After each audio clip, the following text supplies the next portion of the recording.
ప్రభుత్వానికి ముందు చూపు లేకపోవడం వల్ల రాష్ట్రం అంధాకారం అయ్యేటువంటి పరిస్థితి ఏర్పడతా ఉంది. అప్రకటిత కరెంటు కోతలతో రాష్ట్రంలోని అన్ని వర్గాల ప్రజలు, రైతులు, ఇటు గృహ అవసరాలు, పారిశ్రామిక అవసరాలు, అన్ని వర్గాల ప్రజలు కూడా నానా ఇబ్బందులు పడుతున్నటువంటి పరిస్థితి ఏర్పడ్డది. ఒకప్పుడు బీఆర్ఎస్ ప్రభుత్వంలో కరెంటు పోతే వార్త, కానీ నేటి కాంగ్రెస్ కాలంలో కరెంటు ఉంటే వార్త అనేటువంటి పరిస్థితి ఏర్పడ్డది. అంటే ఎప్పుడు కరెంటు వస్తుందో ఎప్పుడు పోతుందో అర్థం కానటువంటి పరిస్థితి ఏర్పడ్డది. ఈరోజు రాష్ట్ర వ్యాప్తంగా 11 జిల్లాల్లో రైతాంగం సబ్స్టేషన్ల ముందు ధర్నాలు చేసినారు. రాష్ట్రంలోని 11 జిల్లాల్లో మాకు సరిపడా కరెంట్ రావట్లేదు, 8 గంటల విద్యుత్తు కూడా రావడం లేదని రాష్ట్రంలోని అనేక సబ్స్టేషన్లను రైతాంగం ముట్టడించినటువంటి పరిస్థితి. రాష్ట్రంలో ఈరోజు ఎందుకు కరెంట్ లేదు అంటే థర్మల్ విద్యుత్ కేంద్రాల్లో బొగ్గు అందుబాటులో లేదు. అంటే ఇది కేవలం ప్రభుత్వం యొక్క నిర్లక్ష్యం వల్ల, నేరపూరిత నిర్లక్ష్యం వల్ల ఈ పరిస్థితి ఏర్పడ్డది. ఇన్ఫ్యాక్ట్ మీ అందరికీ కూడా తెలుసు, మేము సింగరేణి మీద పవర్ పాయింట్ ప్రజెంటేషన్ పెట్టి అనేక సార్లు ప్రభుత్వాన్ని హెచ్చరించినాం. థర్మల్ విద్యుత్ కేంద్రాల్లో వారం రోజులకు సరిపడే బొగ్గు నిల్వలు కూడా లేవు. ఒకవైపు ఏమో మీరు బొగ్గు స్టాక్ ఉంది, 40 లక్షల మెట్రిక్ టన్నుల బొగ్గు స్టాక్ ఉందని చెప్తారు, కానీ విద్యుత్ కేంద్రాల్లో బొగ్గు లేదు, ఆగిపోయే ప్రమాదం ఉందని బీఆర్ఎస్ పార్టీ హెచ్చరిస్తూ వచ్చింది. అయినా మీలో ఉలుకు లేదు, పలుకు లేదు. ఇవాళ ప్రతిపక్షంగా మేము మిమ్మల్ని నిద్రలేపినా కూడా మీ నిర్లక్ష్యం వల్ల ఇవాళ రాష్ట్ర ప్రజలకు, రైతాంగానికి శాపంగా మారింది. వీళ్ళ తీరు వల్ల ఇవాళ రాష్ట్రంలో అనేక థర్మల్ విద్యుత్ కేంద్రాల్లో ఇవాళ విద్యుత్ ఉత్పత్తి నిలిచిపోయిన పరిస్థితి ఉంది. ఇది నేను మాటల్లో చెప్పడం లేదు, ఆధారాలతో మాట్లాడుతూ ఉన్నా. ఇవాళ రాష్ట్రంలో కొత్తగూడెం కానీ, కాకతీయ, భద్రాద్రి, యాదాద్రి అన్ని పవర్ సబ్ స్టేషన్లో, థర్మల్ పవర్ స్టేషన్స్లో ఈరోజు కూడా 6 నుంచి 7 రోజులకు మించి స్టాక్ లేదు. ఇవాళ యాదాద్రి థర్మల్ పవర్ స్టేషన్లో 2 యూనిట్లు మూతపడ్డాయి బొగ్గు లేక. యూనిట్ నంబర్ 1, యూనిట్ నంబర్ 4 అంటే 1600 మెగావాట్ల విద్యుత్ ఉత్పత్తి బొగ్గు లేకపోవడం వల్ల యాదాద్రి థర్మల్ పవర్ ప్లాంట్లో విద్యుత్ ఉత్పత్తి నిలిచిపోయింది. భద్రాద్రి థర్మల్ పవర్ ప్లాంట్లో 270 మెగావాట్ల పవర్ ప్లాంట్లో విద్యుత్ ఉత్పత్తి నిలిచిపోయింది. అంటే బొగ్గు కొరత వల్ల కొంత, నిర్వహణ వైఫల్యం వల్ల కొంత, ఇవాళ రాష్ట్రంలో విద్యుత్ ఉత్పత్తి ఆగిపోయి అప్రకటిత కోతలకు నిలయంగా ఈరోజు తెలంగాణ మారింది. మొత్తం నిజంగా ఈరోజు అసలు విద్యుత్ కోత ఎందుకు ఉండాలండి? ఇదేం సీజన్ కాదు, ఎండాకాలం అంతకంటే కాదు. వాస్తవానికి లోడ్ కూడా హార్డ్లీ 15,000 మెగావాట్లు ఉంది. మన రాష్ట్రంలో చూస్తే మన 7,000 మెగావాట్లు థర్మల్ విద్యుత్తు స్థాపిత సామర్థ్యము, 5,000 మెగావాట్లు సోలార్ సామర్థ్యము, మరో 3-4 మెగావాట్లు 3-4 మెగావాట్లు సెంట్రల్ గవర్నమెంట్ నుంచి కూడా మనకు వస్తుంది. సరిపడా విద్యుత్ సామర్థ్యం కలిగి ఉన్న తెలంగాణ, కానీ మీ నేరపూరిత నిర్లక్ష్యం వల్ల, బొగ్గు నిల్వలు లేకపోవడం వల్ల, నిర్వహణ వైఫల్యం వల్ల ఇవాళ కరెంటు ఉత్పత్తి జరగడం లేదు.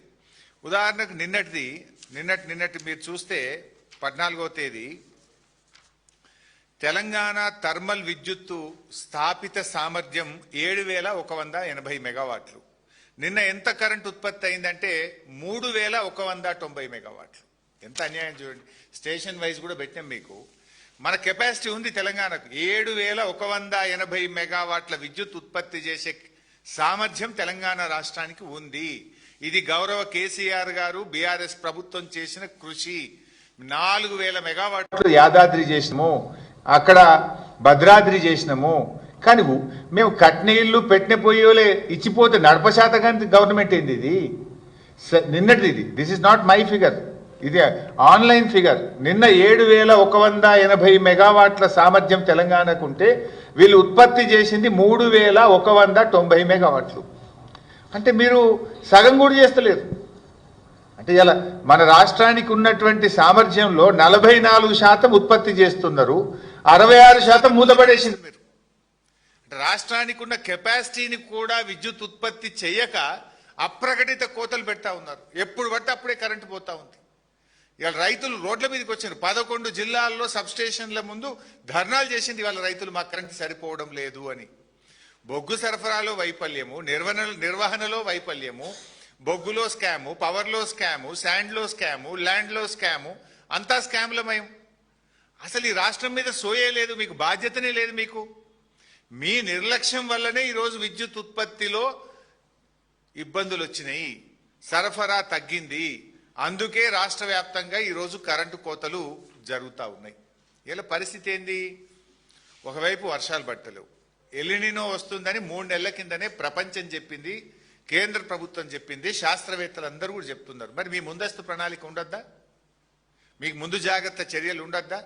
ఇలా రిజర్వాయర్లలో నీటి నిల్వ సామర్థ్యం 33% ఉంది తెలంగాణలో, దేశంలోనే అతి తక్కువ. హైడల్ పవర్ ఉత్పత్తి చేద్దామంటే నీళ్లు లేవు, థర్మల్ పవర్ ఉత్పత్తి చేద్దామంటే బొగ్గు లేదు. అంటే అసలు ఏం చేస్తున్నారు మీరు? గవర్నమెంట్ నడిపే వాళ్ళకు ఇలా మరి నీళ్లు లేవు, హైడల్ పవర్ ఉండదు ఈసారి, మరి కనీసం థర్మల్ పవర్ అన్న 100% ఉత్పత్తి చేయాలి, దానికి బొగ్గు నిల్వలు స్టాక్ పెట్టుకోవాలి అనే సోయి చేయాల్సిన బాధ్యత లేదా? బొగ్గు మంత్రి, విద్యుత్ మంత్రి 2 బట్టిగారే కదా. ఆనాడు కేసీఆర్ గారు ఉదయం లేవంగానే ఖచ్చితంగా రాష్ట్రంలో కరెంటు సరఫరా మీద 5 నిమిషాలు రివ్యూ చేసినాకనే ఆయన దినచర్య ఆ రోజు ప్రారంభమయ్యేది. కానీ ముఖ్యమంత్రికి, ఉప ముఖ్యమంత్రికి కనీస సోయి కూడా లేకుండా పోయింది. అందుకే ఇలా ఎడాపెడా కోతలు. పేరుకే మాది కాంగ్రెస్ పార్టీ పేటెంట్ అంటారు. నిజంగా 24 గంటల విద్యుత్తు రైతులకు ఎక్కడన్నా వస్తుందా? 8 గంటల విద్యుత్తు కూడా ఇలా తెలంగాణ రైతాంగానికి రావడం లేదు. కరువు వస్తుందని ఎప్పటి నుంచో చెప్తున్నా కూడా ఈ ప్రభుత్వానికి నీళ్లు ఎత్తడం మీద ధ్యాస లేదు, విద్యుత్ ఉత్పత్తి మీద ధ్యాస లేదు. వీళ్ళ ధ్యాస అంతా దేని మీద అంటే కమిషన్ల మీద, కొట్లాటల మీద తప్ప ఇవాళ ప్రజల మీద, రాష్ట్రం మీద, విద్యుత్ ఉత్పత్తి మీద, గోదావరి జలాలు ఎత్తడం మీద వీళ్ళకి ధ్యాస లేకపోవడం వల్లనే రాష్ట్రంలో ఈరోజు ఈ ఇబ్బందులు వస్తూ ఉన్నాయి. ఇవాళ మెదక్, సంగారెడ్డి, సూర్యాపేట, కరీంనగర్, ఆదిలాబాదు, వరంగల్, బట్టిగారి జిల్లా, ఖమ్మం, ఇట్లా అన్ని జిల్లాల్లో కూడా రైతులు రోడ్ల మీదకి వచ్చినారు. కరెంటు ఇలా రైతులకు 7-8 గంటల విద్యుత్ సరఫరా కూడా ఈరోజు జరిగినటువంటి పరిస్థితి లేదు. ఒక్క నిమిషం ఆ వీడియో కూడా, రాష్ట్ర వ్యాప్తంగా జరిగిన ధర్నాలు ఈరోజు జరిగిన వీడియో కూడా మీకు 1 మినిట్ చూపిస్తాం. 8 గంటల కరెంటు 8 గంటల కరెంటు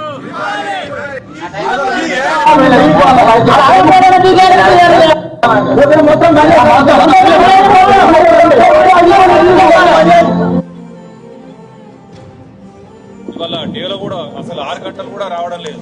ఎందుకంటే ప్రతిరోజు ఆ విద్యుత్ అధికారులు అడిగితే ఇవాళ మెయింటెనెన్స్ ఉందన్నాడు, లేకపోతే సమస్యలో రిపేర్ చేస్తున్నాం, ఇది చేస్తున్నాం, వారం రోజుల నుంచి ఇదే వాళ్ళు చెప్తా ఉన్నారు. కానీ ఇవాళ కనీసం 6 గంటల కరెంటు కూడా దిక్కు లేదు ఇవాళ ఈ ప్రభుత్వంలో. మరి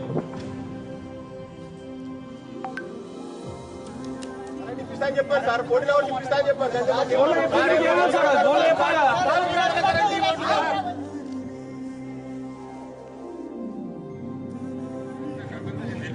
ఇప్పుడు బాధ్యులు మీరే కదా సార్. ఇప్పుడు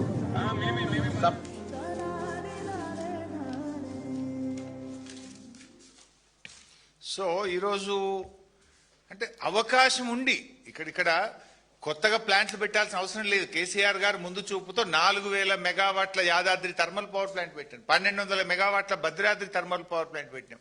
సోలార్ 4000 మెగావాట్ల సోలార్ సామర్థ్యం. Almost Telangana installed capacity is 23,000 megawatts. ఈ రోజు లోడ్ ఎంత ఉన్నది? 14,000, 15,000 ఉన్నది. 23,000 మెగావాట్ల సామర్థ్యం తెలంగాణకు ఉంటే 14,000-15,000 మెగావాట్ల లోడ్ లేదు. ఇలా ఎందుకు కరెంట్ కట్ చేస్తున్నారు? అంటే 7,180 మెగావాట్ల థర్మల్ పవర్ రావాల్సిన చోట 3,190, 44% థర్మల్ విద్యుత్తు మీరు ఉత్పత్తి చేస్తున్నారు. అంటే దీనికి కారణం ఏంది? బయట కరెంటు కొంటున్నారు. ఇవాళ రోజుకు 80 మిలియన్ యూనిట్ల కరెంటు పవర్ ఎక్స్చేంజ్లో కొంటున్నారు. అంటే నువ్వు ఉత్పత్తి చేసుకునే కరెంటు బంద్ పెట్టి బయట ఎందుకు కొంటున్నారు మీరు? ఈ భారం వినియోగదారులు, ప్రజలు, పారిశ్రామికవేత్తలు ఎందుకు భరించాలి? యూ హ్యావ్ ద కెపాసిటీ, కానీ బొగ్గు లేదు అని చెప్పి తాళం వేస్తున్నారు, బంద్ పెడుతున్నారు. బంద్ పెట్టి ఏం చేస్తున్నారు? బయట 80 మిలియన్ యూనిట్ల కరెంటు కొంటున్నారు ఒక రోజుకు ప్రైవేట్ ఎక్స్చేంజ్లో, అడ్డగోల్ కాస్ట్ పెట్టుకుంటున్నారు. అసలు ఇది ఎంత నిర్లక్ష్యం!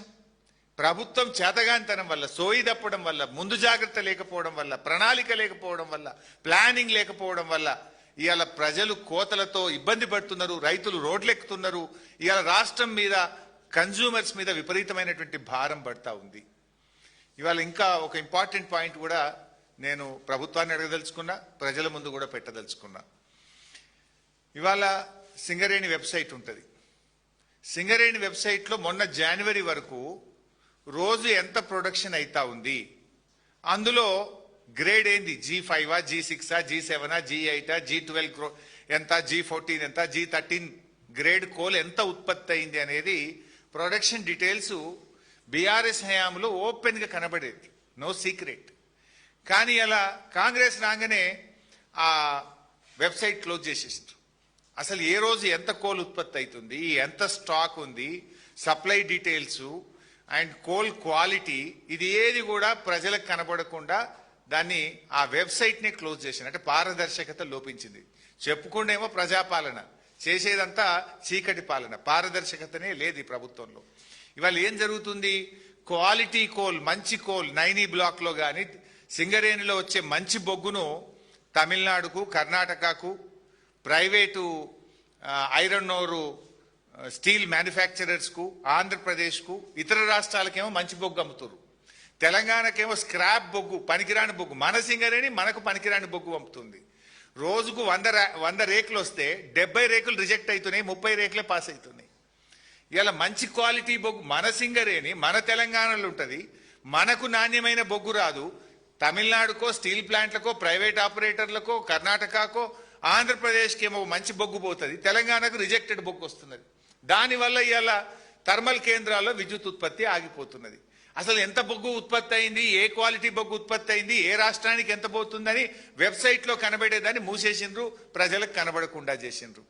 నాకు అర్థం కాక అడుగుతా, మన రాష్ట్ర అవసరాలు పక్కన పెట్టి మన రైతులను చీకట్లో నెడుతూ, మన ప్రజలకు కరెంటు కోతలు పెడుతూ, మన బొగ్గు పక్క రాష్ట్రాలకు బొగ్గుడైంది, తెలంగాణకు బొగ్గు లేకపోవడం ఏంది అంటే ఇది ప్రభుత్వ వైఫల్యం. ఈ ప్రభుత్వంకు రైతులంటే పట్టదు, రైతులంటే ఒక నిర్లక్ష్యం అనేటువంటిది చాలా స్పష్టంగా ఈరోజు మనకు దీన్ని బట్టి కనబడతా ఉంది. ఈరోజు మరో ముఖ్యమైన విషయం కూడా ఏంటంటే, ఇంత కరెంట్ ఇవాళ బయటకు వెళ్ళి కొంటా ఉన్నారు. ఎందుకు కొనాల్సి వస్తుంది? నీకు సామర్థ్యం ఉండగా నీ దగ్గర సింగరేణి పెట్టుకొని నువ్వు నీ బొగ్గు సరఫరా చేయక నువ్వు బయట ఎందుకు కొనాల్సి వస్తుంది? ఈ భారం అంతా ప్రజలు ఎందుకు భరించాలనో ఇలా రాష్ట్ర ప్రభుత్వం సమాధానం చెప్పాలి. ఎందుకు 44% ఉత్పత్తి చేస్తుండ్రు, 66% థర్మల్ పవర్ ప్లాంట్లు ఎందుకు మూత వేసినారో రాష్ట్ర ప్రజలకు సమాధానం చెప్పాలి. ఎందుకు ఈరోజు రైతాంగానికి 8 గంటల కరెంటే సరఫరా చేస్తుండ్రు, చెప్పుడేమో పేటెంట్ అని 24 గంటల కరెంటు మేమే ఇచ్చినామని గప్పాలు కొట్టే మీరు ఇవాళ తెలంగాణ రైతాంగానికి ఎందుకు 8 గంటల సరఫరా చేయలేకపోతున్నారో కూడా ఇవాళ సమాధానం చెప్పాలి. ఇవాళ రాష్ట్రంలో లో వోల్టేజ్ తోని రైతుల మోటార్లు, ట్రాన్స్ఫార్మర్లు విపరీతంగా కాలిపోయి రైతులు బాగా ఇబ్బంది పడుతున్నటువంటి పరిస్థితి ఉంది. మీ ప్రభుత్వం వచ్చినాక అన్ని కోతలే. రుణమాఫీ చేస్తామన్నారు, సగం మంది రైతులకు కోత పెట్టిండ్రు. రైతు భరోసా మేము 15,000 ఇస్తామన్నారు, 3 సీజన్లకు రైతు భరోసాలో కోత పెట్టిండ్రు. యూరియా ఎరువుల సరఫరాల్లో కోతలు పెట్టినారు. పంటల బోనస్ లో 2 యాసంగి పంటలకు కోత పెట్టినారు. ఇలా వ్యవసాయానికి 24 గంటల కరెంట్ ఇచ్చేది ఉంటే ఇలా 12 నుంచి 16 గంటలు కోత పెట్టి రైతులకు 8 గంటల కరెంట్ ఇస్తున్నారు. కరెంటులో కూడా కోత పెట్టిండ్రు. ఫైనల్ గా మీది ఏంటంటే కోతల సర్కారు, వాతల సర్కారు. కోతలు ఎక్కువ, వాతలు ఎక్కువ. ఇలా వాతలు ఎన్ని పెట్టిండ్రు? మోటార్ సైకిల్ కొంటే ట్యాక్స్ పెంచిండ్రు, విస్కీ బీర్ల మీద ట్యాక్స్ పెంచిండ్రు, రిజిస్ట్రేషన్ భూముల ధరలు పెంచిండ్రు. ఇప్పుడు ఇక భూమి పన్ను కూడా వేస్తారట. ఇంకా అటు వాతలు పెడుతుండ్రు, ఇటు ఉన్న పథకాల్లో, సంక్షేమ పథకాల్లో కోత, రైతులకు అందేటువంటి వివిధ కార్యక్రమాల్లో కోతలు పెట్టేటువంటి కార్యక్రమంలో ఈ ప్రభుత్వం ముందుకు పోతా ఉంది. అదేవిధంగా ఇండస్ట్రీస్ లో చూస్తే ఓపెన్ యాక్సెస్ కింద మేము ఇండస్ట్రీస్ గ్రీన్ పవర్ తెచ్చుకోవచ్చు అని ఒక గ్రీన్ ఎనర్జీ పాలసీ తెచ్చింది ఈ ప్రభుత్వం. 3,000 మెగావాట్లకు పారిశ్రామికవేత్తలు దరఖాస్తులు పెట్టుకున్నారు. ఎందుకు అప్లికేషన్లు క్లియర్ చేస్తలేరు? ఎంత ఒక మెగావాట్కి ఎంత రేటు ఆఫ్ ద రికార్డు, ఎంత కమిషన్ రేట్ ఫిక్స్ చేసిండ్రు? ఆ కమిషన్లు ఇయ్యనందుకే ఆపుతున్నారా? గ్రీన్ ఎనర్జీ పాలసీ తెచ్చి పారిశ్రామికవేత్తలు ఓపెన్ యాక్సెస్ కు దరఖాస్తులు పెడితే ఎందుకు ఈ రోజు వరకు ఆ దరఖాస్తులు క్లియర్ చేస్తలేరు? ఆ దరఖాస్తులు క్లియర్ చేయడానికి విధి విధానాలు ఏంటి? ఫస్ట్ కమ్ ఫస్ట్ చేస్తారా? ఏ పాలసీలో చేస్తారు? ఎందుకు చేయడం లేదు? ఒకవేళ ఓపెన్ యాక్సెస్ లో ఈ 3,000 మెగావాట్ల ఇండస్ట్రీస్ కి ఇచ్చుంటే ఇలా లోడ్ తగ్గుతుండే కదా. వాళ్ళు బయటకు వెళ్ళి తెచ్చుకుంటే, గ్రీన్ ఎనర్జీ తెచ్చుకుంటే, వాళ్ళ సొంత ఎనర్జీ తెచ్చుకుంటే ఇవాళ ఈ రాష్ట్రం మీద భారం తగ్గుతుండే కదా. 1 సంవత్సరం నుంచి అప్లికేషన్లు పెండింగ్ లో పెట్టి కమిషన్ల కోసం కక్కుర్తుబడి ఇవాళ గ్రీన్ ఎనర్జీ పాలసీని ఆపినరు. ఓపెన్ యాక్సెస్ పాలసీ కింద పారిశ్రామికవేత్తలకు కూడా ఇవ్వకుండా ఆపుకొని పెట్టుకున్నారు. ఇవాళ ఫైనల్ గా మా డిమాండ్ ఒకటే, థర్మల్ విద్యుత్తును పూర్తి స్థాయిలో ఉత్పత్తి చేయండి. నాణ్యమైన బొగ్గు సరఫరాను సింగరేణి నుంచి యుద్ధ ప్రాతిపదికన థర్మల్ ప్లాంట్లకు చేయండి. రాష్ట్రంలో రైతాంగానికి ఇప్పటికే మీరు కాళేశ్వరం నీళ్లెత్తక అటు కరువు కోరల్లో చిక్కుకున్న రైతులకు నాణ్యమైన 24 గంటల విద్యుత్ సరఫరా చేయాలని, రైతాంగాన్ని ఆదుకోవాలని రైతుల పక్షాన బీఆర్ఎస్ పార్టీ డిమాండ్ చేస్తుంది. కరెంటు సరఫరాలో ప్రభుత్వం వెంటనే చర్యలు తీసుకోకపోతే రైతుల పక్షాన బీఆర్ఎస్ పార్టీ పెద్ద ఎత్తున పోరాటానికి శ్రీకారం చుడుతుందని ఈ ప్రభుత్వాన్ని హెచ్చరిస్తున్నాం. Thank you.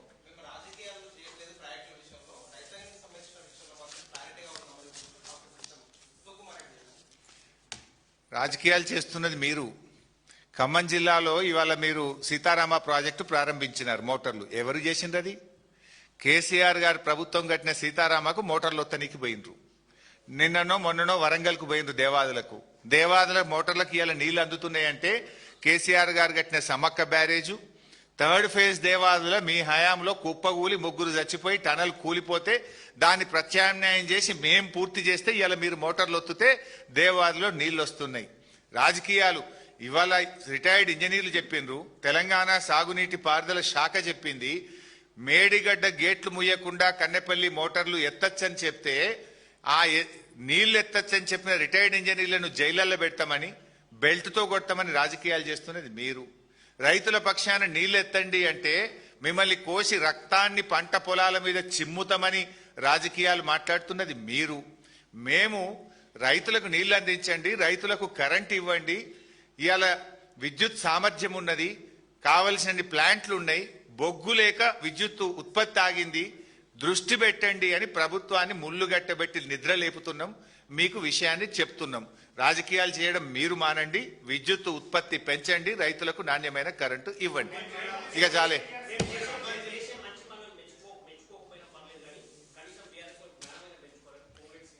చేసిన మంచి పని లేదండి. 2 పంటలకు బోనస్ ఎగ్గొట్టుడు మంచి పనా? మీరు చేసిన మంచి పని రుణమాఫీ కోసం 35,000 కోట్లు పెట్టామని బడ్జెట్లో అసెంబ్లీలో చెప్పి 18,000 కోట్లు చేసి మిగతా 18,000 కోట్లు ఎగ్గొట్టడం మీరు చేసిన మంచి పనా?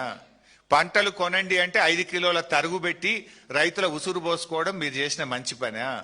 మీరు చేసిన మంచి పని 24 గంటల కరెంటు కేసీఆర్ గారు ఇస్తే 8 గంటల కరెంటు కూడా రైతులకు ఇవ్వకపోవడం అనేది మీరు చేసిన మంచి పనా? 3 పంటలకు రైతు బంధు ఎగ్గొట్టడం మీరు చేసిన మంచి పనా? భూముల ధరలు పెంచి ఇవాళ రిజిస్ట్రేషన్ ఛార్జీలు పెంచడం మీరు చేసిన మంచి పనా?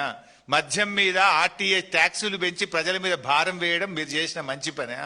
అవ్వాతాతలకు 4,000 పెన్షన్ గెలిచిన మొదటి నెలలో ఇస్తామని 31 నెలలైనా అవ్వాతాతలకు పెన్షన్ ఇవ్వకపోవడం మీరు చేసిన మంచి పనా?